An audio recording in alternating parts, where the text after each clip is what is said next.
భారీ వర్షాలతో అతలాకుతలమైన ఓరుగల్లు నగరం ఇప్పుడిప్పుడే కోలుకుంటోంది. వరద తగ్గినా ఇంకా బురదలోనే ఉన్నాయి కాలనీలు. ఇండ్లలోని బురదను తొలగించుకుంటున్నారు ప్రజలు. వరద ప్రభావిత ప్రాంతాల్లో CM Revanth Reddy aerial review నిర్వహిస్తున్నారు. వరంగల్, హుస్నాబాద్ వరద ఎఫెక్టు ప్రాంతాల్లో పర్యటిస్తున్నారు. భారీ వర్షాలకు దెబ్బతిన్న ప్రాంతాలు, పంటలను పరిశీలిస్తున్నారు.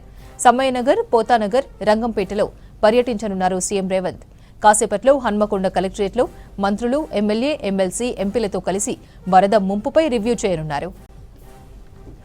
భారీ వర్షాలతో అతలాకుతలమైన ఓరుగల్లు నగరం ఇప్పుడిప్పుడే కోలుకుంటోంది. వరద తగ్గినా ఇంకా బురదలోనే ఉన్నాయి కాలనీలు. ఇండ్లలోని బురదను తొలగించుకుంటున్నారు ప్రజలు. వరద ప్రభావిత ప్రాంతాల్లో CM Revanth Reddy aerial review నిర్వహిస్తున్నారు. వరంగల్, హుస్నాబాద్ వరద ఎఫెక్టు ప్రాంతాల్లో పర్యటిస్తున్నారు. భారీ వర్షాలకు దెబ్బతిన్న ప్రాంతాలు, పంటలను పరిశీలిస్తున్నారు. సమ్మయ్యనగర్, పోతానగర్, రంగంపేటలో పర్యటించనున్నారు సీఎం రేవంత్. కాసేపట్లో హన్మకొండ కలెక్టరేట్లో మంత్రులు, ఎమ్మెల్యే, ఎమ్మెల్సీ, ఎంపీలతో కలిసి వరద ముంపుపై రివ్యూ చేయనున్నారు. వరంగల్ వరదలకు విద్యుత్ వ్యవస్థ చిన్నాభిన్నమైందన్నారు TG NPDCL CMD Varun Reddy. Warangal నగరంలో 8 ట్రాన్స్ఫార్మర్లు, వందలాది విద్యుత్ స్తంభాలు నేలకూలాయన్నారు. 10 కోట్ల మేర ఆస్తి నష్టం జరిగిందన్నారు. తమ సిబ్బంది వెంటనే రియాక్ట్ అయి విద్యుత్ వ్యవస్థను పునరుద్దరించారన్నారు. నష్టంపై సీఎంకు నివేదిక ఇస్తామంటున్న సీఎండీ వరుణ్ రెడ్డితో Ashok face to face. Mentho తుఫాన్ నానా బీభత్సం సృష్టించింది. విద్యుత్ స్తంభాలు నేలకొరగాయి. మరమ్మత్తు పనులలో ట్రాన్స్కో ఉద్యోగులు నిమగ్నమయ్యారు. ఎలాంటి నష్టం జరిగింది, ఎక్కడెక్కడ నష్టం జరిగింది తెలుసుకునే ప్రయత్నం చేద్దాం. మనతో మాట్లాడడానికి ఎంపీడీసీఎల్ సీఎండీ వరుణ్ రెడ్డి ఉన్నారు. సార్ చెప్పండి, ఈ వర్షం వల్ల ఏ జిల్లాలలో నష్టం జరిగింది? మేజర్గా మనకి డ్యామేజ్ వరంగల్, హనంకొండ అండ్ మహబూబాద్ ఈ 3 జిల్లాల్లో ఎక్కువ డ్యామేజ్ అయింది. సుమారుగా we had almost 43 33 kV feeders కానీ 110 11 kV ఫీడర్స్ అండ్ 450 పోల్స్ వరకు 230 DTRs అన్నీ అంతవరకు డ్యామేజ్ అయింది.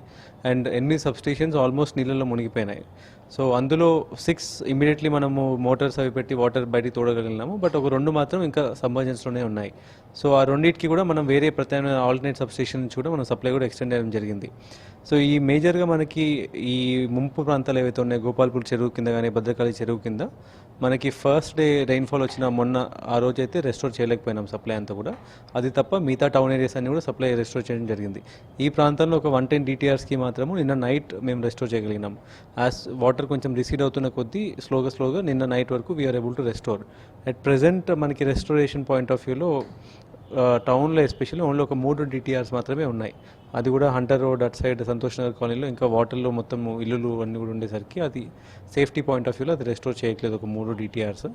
అండ్ అగ్రికల్చర్లో ఇంకా మనకి డ్యామేజ్ ఉన్నాయి, ఒక 340 పోల్స్ వరకు డ్యామేజ్ ఉన్నాయి. That we're already work start అయినాయి. రేపు ఈవినింగ్ కల్లా we'll be able to restore agriculture అక్కడైనా డిస్ట్రిబ్యూషన్ ట్రాన్స్ఫార్మర్స్ కానీ లేకపోతే పోల్స్ కానీ.